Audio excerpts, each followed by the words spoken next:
when it comes to your business, what problem do you solve?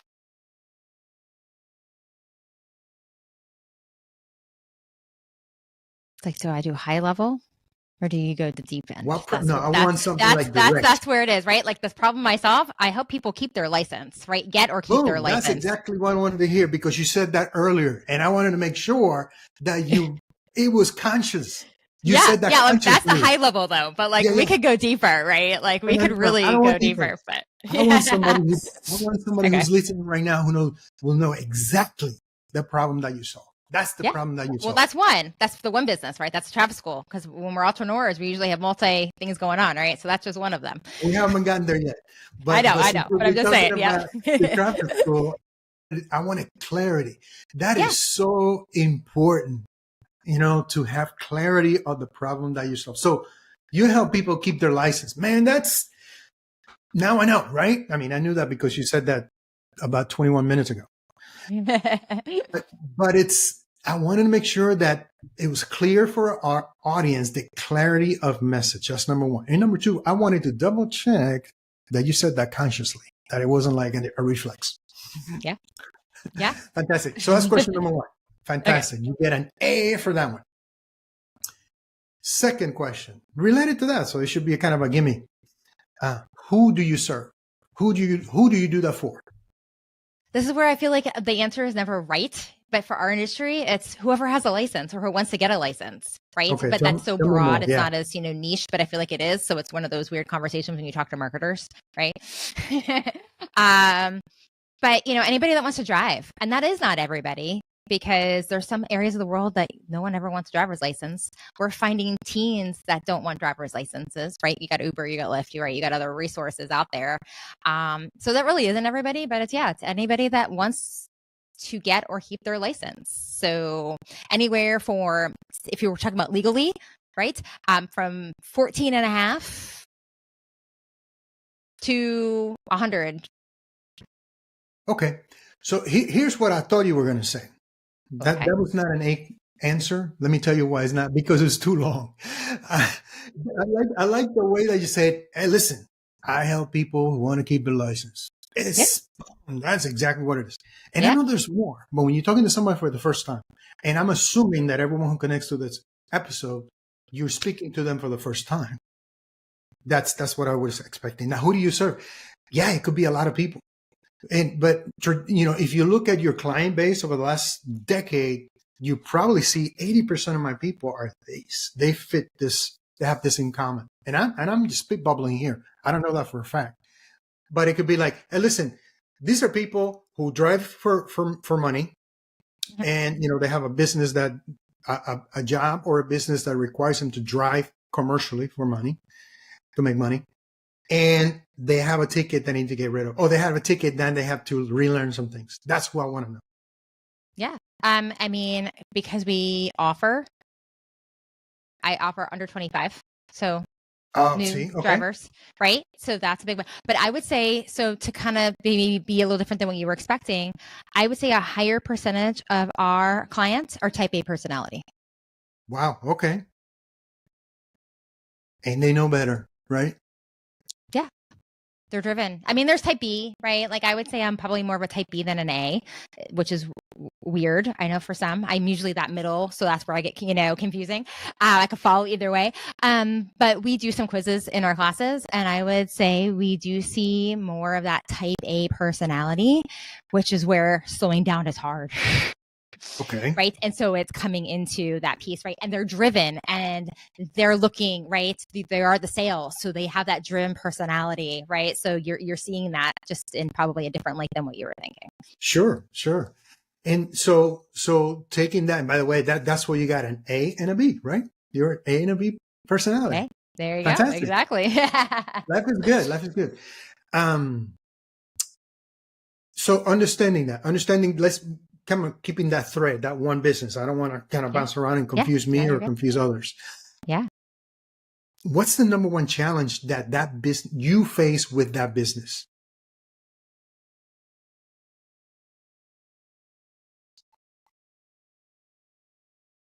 I feel like that's such a harder question or answer than probably what is it's designed for, right? And for some other industries, we have a lot of unclarity within our industry. A lot of people don't even realize that 3 different departments in the state driver's licenses, like oversee driver's licenses. 3 different departments that don't talk to each other. So talk about not being clear at the very top, right? At leadership, and then trickling it down, right? So that's one thing, right? And you have so many different people that have different variations of what it should look like, that there's just a lot of unclarity. And it's like, well, do I fit here? Do I fit here? What do I do about this? We deal with courts. But when people think of court systems, that's even 2 different systems, right? And then every county is their own system. So if I tell you something for Orange, it may not apply to Osceola, right? And so you just have a lot of like, not put together systems like we were talking about earlier, right? Having those systems in place. And so it's not clear from top down in our industry. And that is really difficult, because when you see things on the road, you think this should not be this hard. And yet when you start getting into the weeds of how everything is run, it is very difficult. Interesting. And even for people that know what's going on, I still have to we still have to go through this process or whatever. So I would say that's one of the biggest things, right? There's not clarity within the industry, and you still, and you have private and you have nonprofit, and then you deal with, government. And so there's a lot of overlap. And so trying to make that all fit nice and snug and make it easy, it is not. Wow. So you got to cut through a lot of confusion to deliver a clear message to your audience, right? Not only yes, that's just to prepare yourself internally. There's confusion. Correct. And now you have to educate the public to the point of understanding so they can make the right decisions for themselves. Correct. So that's not what I was expecting. I mean, and I don't think a lot of people expected that either. I mean, it's not like we just started driving today. This has been going on for a long time. And I would say even, within the community that you serve, right, that becomes even more confusing, especially if you have that language barrier, right, and trying to get that through. So even if, English is my first language and that's what everything is under, and I'm confused, right, trying to translate into other cultures is going to be just as difficult, if not more. Yeah. So what do you do about that? I mean, what's under your control? Do you believe that what should I say? What things are under your control that help you serve more clients? You're trying to serve people, regardless of the confusion over here. The need is over here, and you're in the middle, literally. So yes. I understand you need to know this so you can serve them. But how do you make that transition? What things are under your control to make sure that you give your audience, your clients, the best of you? Honestly, I stick within my values and look at what I am good at and my strengths. And so from that perspective, it is getting out. I love engaging with people. I love having conversations. So for me, it's about getting out and finding those groups, whether it is from the state perspective with coalitions. I'm part of starting up a new nonprofit here in Florida to help with educators in the driver improvement industry, as well as the driver education, right? And trying to develop that clarity within this organization, right? So that's within my control of starting those things, being involved in our community so that we can create those better answers for individuals within that conversation. Wow, that's awesome. That's awesome. And I see that as a natural progression. I talk to a lot of people, a lot of entrepreneurs that sometimes say, this is what I'm really good at, and I'm also doing this, and there's no connection between the two.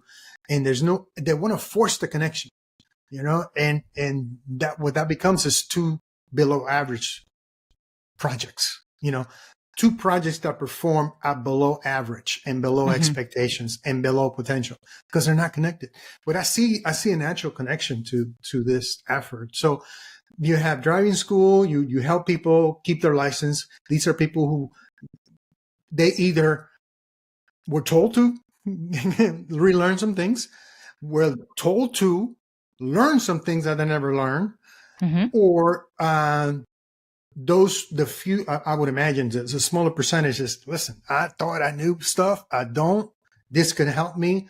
not only become a better driver, more responsible driver, but also keep some points off the license, perhaps get lower insurance rates because I do better things out there. And this benefits everybody, right? So largely, that's kind of the population, right? Yeah, absolutely.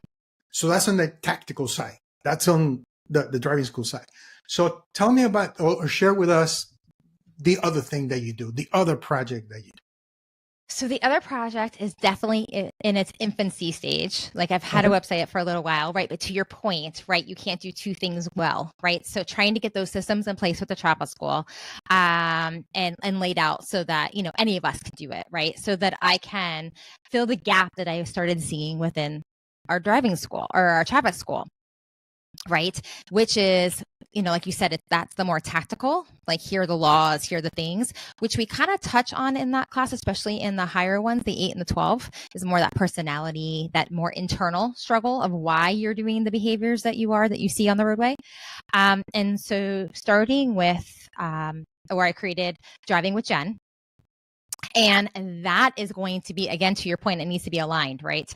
And for some people, they don't see the alignments, but when I start laying it out, they're like, oh, that's so aligned. I never realized that, right? So Driving with Jenn is ultimately the area that we dive deeper into why it is that you drive the way you do.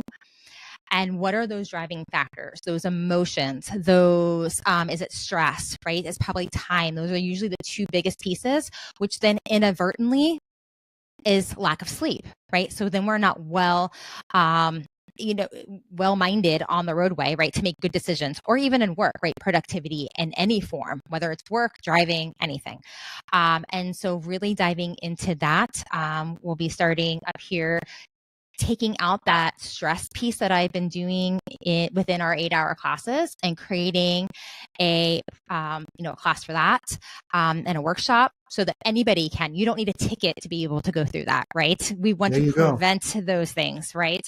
And so doing that and then talking about time management and putting in a plan to go back into what you said, making sure that it's aligned with you and you're not taking strategies and tools that you hear on the internet that seem to be working for other people. What actually is going to work for you with who you are, what's aligned with you and where you want to go. Wow, that's awesome. And I see the alignment. You don't have to convince me. Yeah. You said something that it's like I could have said that. You said you don't have to get a ticket to learn these things, or you don't need to have a ticket to get value out of this lesson or this curriculum. Mm-hmm. I use that line all the time. It's just in my context. You don't need to be in trouble to talk to an attorney. In fact, if you talk to an attorney, you get in fewer trouble or less trouble. Right. So proactive. Is a shift, a paradigm shift. A paradigm is a way that you think about things, right? Yeah. So it's changing that a little bit to say, wow, can I be more proactive? Can I be more preventative? And the answer in both cases, your case and mine, is yes. The challenge is really the challenge that you face and the challenge that I face are very similar. Number one, lack of awareness. Mm-hmm. So it takes a lot more communication on our part to spread the message in the marketplace that said, this exists, here's the value, and this is why you should care. So that's one. And the other challenge that goes along with that is like its first cousin, is the perception of cost. That I'm aware, but that's got to be expensive. That's why I say it's perception, because they don't even take the step to talk to Jenn about what does this look like financially, or talk to Antonio as to what would it take to have a law firm on your team. The assumption and presumption is it's got to be expensive. So I move on. Yeah. And there's no next step. So you find that you find that in your space too. Those are kind of the barriers that you got to break through. 100%. And that's why I would say even the second project, right, Driving with Jenn, is kind of there, right? Because the perception is, it's going to cost a ton, right? Because of, what is going on in the market regarding coaching and, programs and things like that. You think it has to cost a ton, right? But it doesn't really have to, right? Again, it goes back into what is in alignment with you. Who are you serving, right? And really just taking in and understanding that and then that impact, right? If I don't do this, what is going to happen? right? The same thing's going to happen, right? The definition of insanity. And that can go from law, right? From what you do to what I do, it doesn't matter, right? You keep doing what you do, it's going to, you're going to keep getting what you get, right? So nothing's going to change. So you have to change to be better going forward. So I totally get it. I understand the traffic school. I understand driving with Jenn. I understand how the two are connected. You haven't said it, but I can envision driving with Jenn being a broader reach platform that only serves a lot of people and keeps them out of traffic school and serves a lot of people and drives in like that, drives into traffic school. Yeah, right. It could be both. It could be both. 100%. It's like the medical system, right? Preventative and responsive, right? Let's keep you healthy if we can, if you follow along. And when you have a situation, we'll help you remedy that. Right. Or we have the resources, right? We have the sources that we can send you wherever you need, to go. Absolutely. That's awesome. So let me ask you this, kind of related, but not related. Mm-hmm. How did you learn to be this way? How did you learn that? Okay, you saw some opportunity. You there's a commercial apparatus or vehicle to help a lot of people and make some money. Driving with Jenn, I'm sure, will have a commercial side to it. There's a way to generate income as well. And if it doesn't, I'll make sure that it does because it's valuable. But not everybody thinks this way. How did you learn to do this? Was this natural for you? Do you consume content that helps you think this way? Do you hire experts to help you with different things? I don't want to call it coaches because everybody, that terminology has been diluted, unfortunately. I'm not dismissing the profession. I'm just saying, do you listen to other people? Who do you listen to? Yeah, absolutely. So I think a little bit is just me naturally, right? I naturally have a way of always connecting really odd things. And then people are like, I've never thought of it that way, but that makes so much sense, right? So that's just always been me, and just I take interest in things, right? The big picture. I would say, I love learning, right? I may not implement well, and I didn't necessarily love school. I mean, I did. I was, whatever I did. I was an A and B student, ironically. But I love learning. I'm inquisitive, right? Like I want to know more, right? I try to ask questions, right? So I would say all those were just natural. And then when I really, really sat into it, because I always felt confused, right? Even going through school, I'm like, I don't know what I want to do, right? Like, but once I really started looking at my strengths, my weaknesses, what I do well, what I don't do well, things just kind of propelled naturally, right? Where I'm like, okay, I need to know this skill because this is what I'm lacking based on individuals that I'm listening to, whether it's other podcasts, reading books. I have hired mentors. And then, so I've done it, from a free space as well as a paid space. And just learning the skills that I was lacking, like business. I didn't go to school for business. So learning some of those, attributes that I didn't know. So it all went back into that learning process. And then just seeing those connections, just was a natural thing. So it was a combination of both, I would say. Yeah. So what I heard is you're a curious person. So you have the gift of curiosity. You like and love learning. It doesn't intimidate you. Mm-mm. And you have a gift to connecting concepts or things that don't seem to go together, perhaps, or they're not obvious. Maybe they go together, but they're not obvious to everybody else. They're black and white to you. Right. So that's an outstanding combination. I think, it's for life, just having those three things come together. It's a life hack. It really is. Yeah, it is. I mean, my kids, it drives them crazy sometimes, right? Like when I'm like, oh my goodness, this song. And then I related it to my kid when she was playing soccer. And I'm like, this song, it tells you about what you did. Da, da, da. My daughter's like, Mom, stop. I'm like, there'll be a time where you appreciate it. And so, yeah, 100%. It's definitely a love-hate in our house of my gifts, but that's okay. That's good. So you listen to podcasts, you pay some people for content and teaching and skills, and I think that's a lifelong journey. You learn and you do, and then you refine. You learn and you do and refine. And there's, Yeah. learning, right? And then there's activity learning, and there's, you review it and you do it better. So there's learning there as well. Mm-hmm. I also believe that if you don't pay, you don't pay attention. So I'm not saying that everyone should pay. That you should eat from the menu, and the menu has some free stuff, it has some pay stuff, and it has some very expensive stuff. That it should be a goal for most of us to say, one day I want to be able to write that check to have access Yes. to that. And I would also say too, payment doesn't always have to be in money. It can be in Yeah, time. Right. That's actually big our time. greatest payment, is if you give someone your time.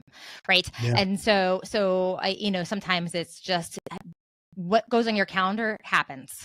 Right. Mm-hmm. And so you're paying someone because it's taking up that calendar space. It's taking part of your 24. So I would say for people that are starting out or maybe not have that financial, right. But the goal is that, right, you are paying, with your time. So Yeah. just depending on where Yeah. you're at and what stage. I do all of it. I mean, some things that look to be free, but to your point, I'm paying with my time and my attention. My attention is probably cost more than time, because I can give time to a lot of things at the same time. Not a good idea. But I find myself doing it. But my attention, if you want my attention, you have to work really, really hard. But, books, audiobooks, podcasts, YouTube videos, that's a great starting point. Then you go to, low dollar, paid, whether seminars, webinars, workshops, boot camps, whatever you want to call it. It Right. could be in person, it could be virtual. To me, that's anything under $500, from $9 to $4.99 as an example. And when you're ready for the next stage, because you've seen value and you've seen how you learn from those environments differently, and you take different levels of action depending on how much you invest in it with your time, your money, your attention, Mm-hmm. then you can determine, where can I go next? Where can I Yes. go next at a higher level to speed up my growth? This kind of stuff, this kind of curriculum or journey or development journey, whether that's personal development, professional development, industry development journey, it's an ongoing process. Everyone's is different, right? For different reasons, but it doesn't go away. But there's always a return. It is never a waste of time. It is never a waste of energy. It is never a waste of money. You will always learn something. Yeah. They're time machines. I heard somebody complain the other day about paying $32.99 for a book. So that's an expensive book. I said, look, man, what attracted you to that book? Well, this guy has gotten this level of success, and I thought it was interesting. I said, okay, that person went through what they went through to achieve the level of success that you don't yet have, but would like to have.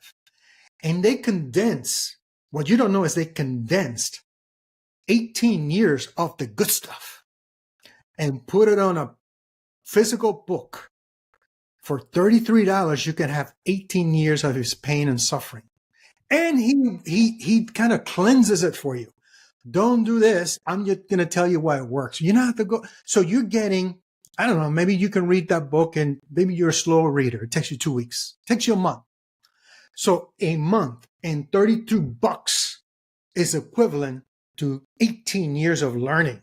And I don't know how many dollars. So you would still believe that that's too much money? We just got to help people frame this stuff. Yeah. It's just changing the outlook and the perspective, right? 100%. Because take 18 years times whatever their salary was or their income was, right? Would you pay that? Probably not, right?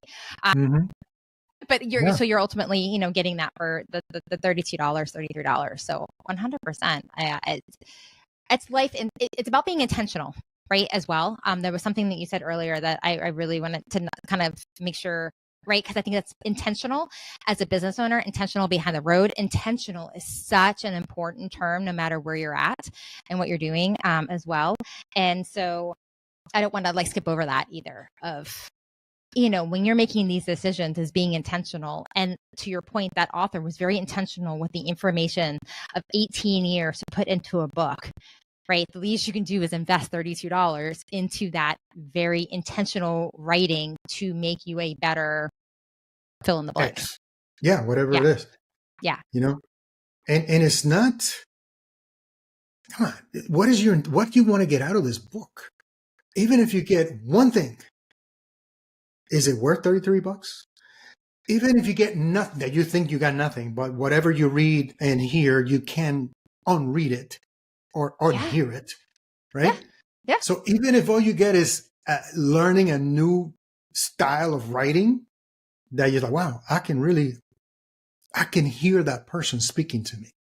Or it could be, I hate this freaking author. That's a lesson too. Right. And that's what I was going to say too, right? Like so many people tell me like, oh my gosh, I sat in this webinar or, whatever, and I didn't learn anything. I'm in 20 minutes in. Like, of course you could learn something. What are they doing that you don't like that you could, if you're going to be doing something, right, that you cannot do because, you don't like for X, Y, Z, right? You can always learn something. It may not be the content that they were intending to share with you, but you will always learn something. Yeah. You mentioned the word intention. How do you define intention? What do you mean by intention? I would say intention. Wow, it's a loaded. I've never really had to define it per se, because I was going to say it's, it's something that you think about, right, that you're aware of, but I would almost argue that it's not the case, right? Because, well, yeah, that you were aware of, because I was just talking about this the other day with driving. There was an issue on 528. It was totally shut down. And I'm like, it was because somebody was not being intentional with their time and focus, right? They were probably all over the place. They were eating, drinking, it was morning commute, right? All the things that you aren't aware of that can cause you a distraction. It's not just these things.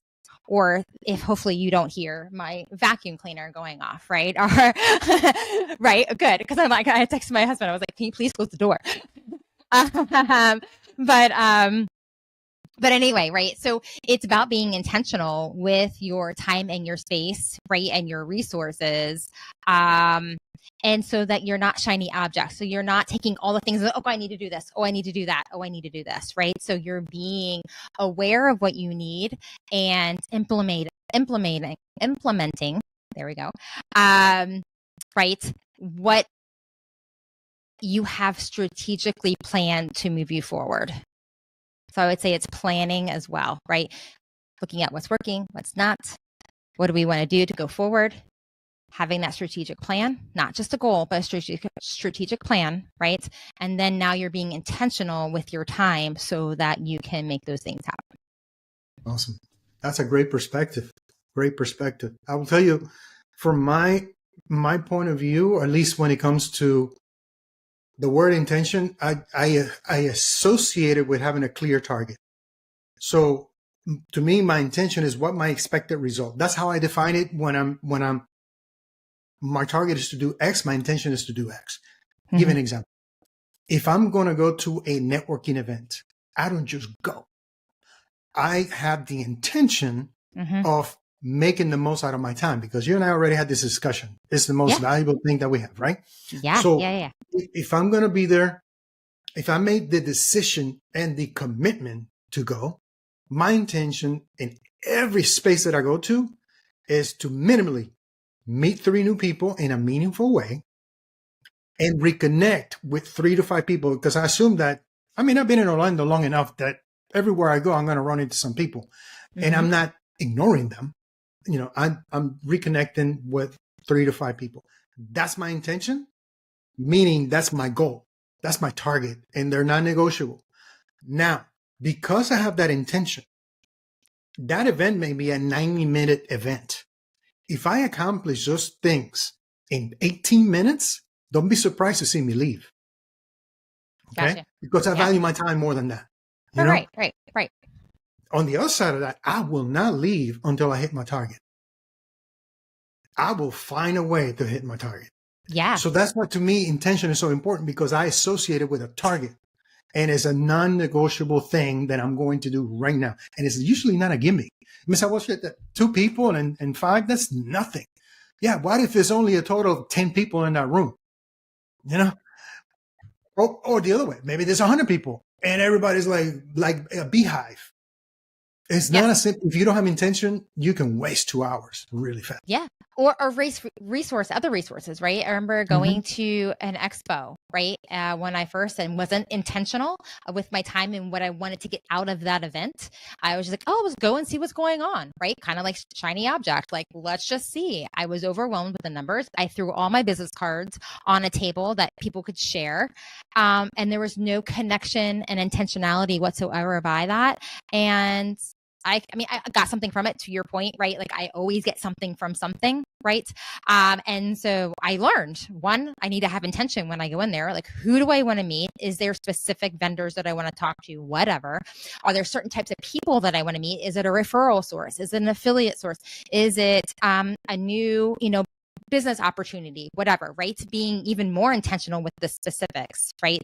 In certain aspects, or to your point, right? It's just kind of an open, like, I just want to meet 3 new people. Wherever that goes, it goes. I just want to meet 3 new people though, right? And being intentional with that time and money, right? For sure. No, that's awesome. Well, listen, is there anything else that you'd like to share with me or us that I have not had the savviness to ask you about? I would challenge, whether you're an entrepreneur, you're out on the road all the time, right? Because of your business, with your family, whatever, break the mold, right? I would say within every culture, there is society norms that we kind of follow because that's the way it's always been done. Question it. Right? Question, why is it that you're doing what you're doing? And is that need to be why you need to continue doing it? Whether it's with your time, whether it's with your resources, whether it's with your money, whether it's the way you drive, right? Challenge the norm and say, is this where we should still be, or do we need to be better? I love it. That's a great message. I don't want to dilute it by saying a lot of words that can't compare to what you just said. So Jenn, listen, I want to thank you once again for being so generous with your time, your wisdom, your experience, and sharing your story. This is, I hope that it was a good investment of your time. It certainly was a great investment of my time. And we learned from each other today that that's important to us. I know that everyone who connected to this episode of LatProXperience not only got to know Jenn Hall in a different way or a new way, but also got a lot of great value. And you may not have gotten it on the first go around, so don't be shy. You can play the replay. Yeah. And play it again. Repetition. Excellence through repetition, right? Right, and 100%. That's what it takes. So, if you find value, like I know you have, in this content, make sure that you not only like the content, subscribe to the podcast, and share it with others who perhaps don't know that LatProXperience exists. We are on all the major platforms, Apple, Spotify, YouTube. We run our episodes on social media. So it's free to you. I don't know if it's going to be free forever. I will tell you that, Jenn. That's awesome. It's free right now. You never know what the future holds. I love it. Free right now. There's a lot of talk about paywalls now. So I really following closely. But anyway, it's free right now. We have over 110 episodes that we have produced, and I know you're going to get some value out of it. So thank you, Jenn, for being part of this project, this movement to talk about entrepreneurial success, because you're another example of entrepreneurial success, and sharing that with our community. So listen, that's all we got. Let's not extend this unnaturally, like my wife says. And let's conclude this episode of LatProXperience. I remember that success is inevitable. See you soon.